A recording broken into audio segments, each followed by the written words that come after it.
We are cooking again with Rick Orlando's seasoning. This time, we're trying out his Caribbean seasoning, Dobe. You'll remember a few episodes back, I cooked with that jerk seasoning. We made Rasta pasta. In that video, I explained to you Rick Orlando is this legendary Hudson Valley chef. Right now, he's making these spices over at Flavor Maker Spices. If you're new to me, I make delicious recipes, dining reviews, social reactions, cultural events.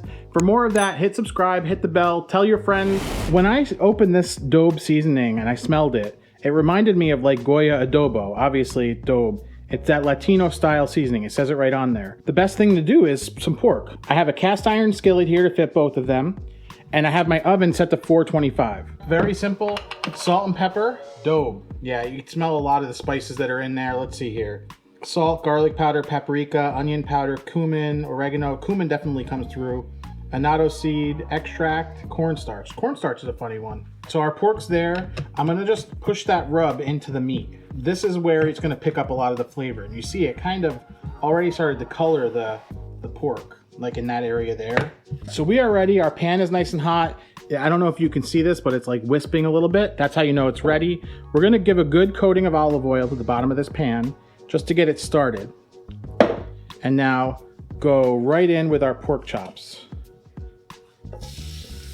Hear that nice sizzle as soon as it gets in the pan. Get them nice and coated with the oil. Now, I want that to cook on the first side for, let's say, about 5 minutes until you get a nice color. And we're, again, at medium heat. The whole point here is you want to get a nice crust on that side. Then we're going to flip it and throw it in the oven. I mentioned before, pork is a really popular thing down in Puerto Rico. They throw it in a deep fryer, they'll slow roast it. They do everything you can do with pork. This is kind of like a Puerto Rican style, so we're gonna have a couple sides that are gonna go with it. I am going to give them a flip. Oh yeah, look at that nice caramelization. If you were cooking boneless, these would need a little bit less time, but since the bone's in there, you want all that meat inside of this area here to cook. So as soon as you flip it, we're gonna go right into the oven. I always need to make sure I got my handle right in the oven. So let that go in the oven for about approximately the same amount of time. Heads up, there's smoke upstairs. The alarm may sound. It's going to be loud. Keep it in the oven for the same amount of time. We want it to register about anywhere between like 145 and 155. Anywhere over 160 and you're beyond well done. If you want to cook it beyond 160, I ain't gonna judge you. The flavor's probably gonna be fine. Texture will probably be a little challenging, but you gotta do what you gotta do.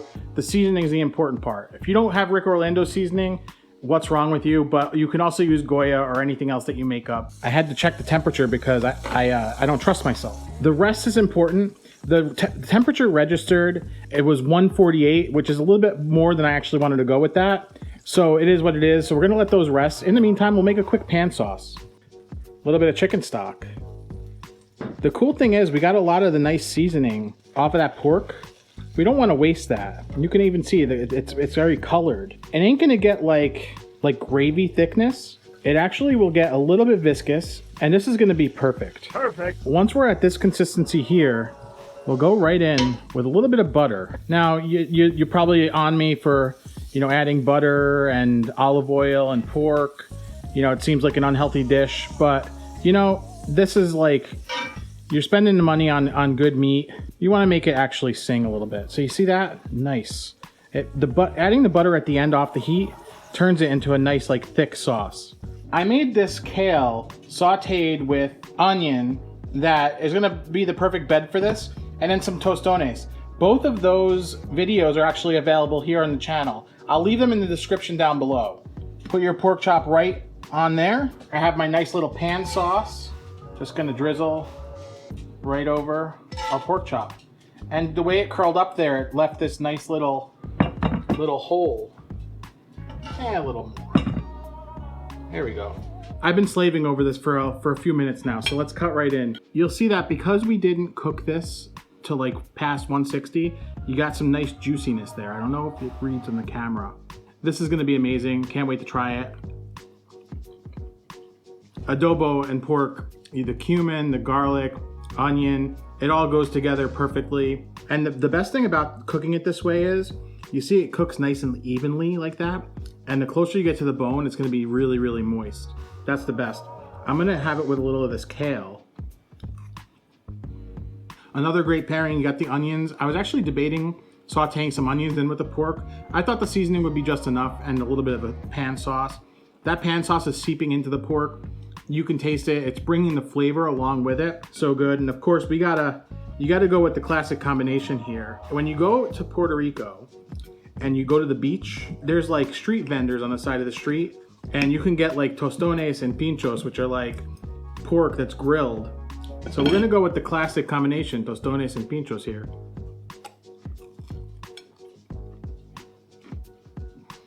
Just like the beach. I'm gonna leave a link to the last recipe, the jerk, right here. And I'll leave a link to all of my restaurant quality recipes up here, and you can check all that out.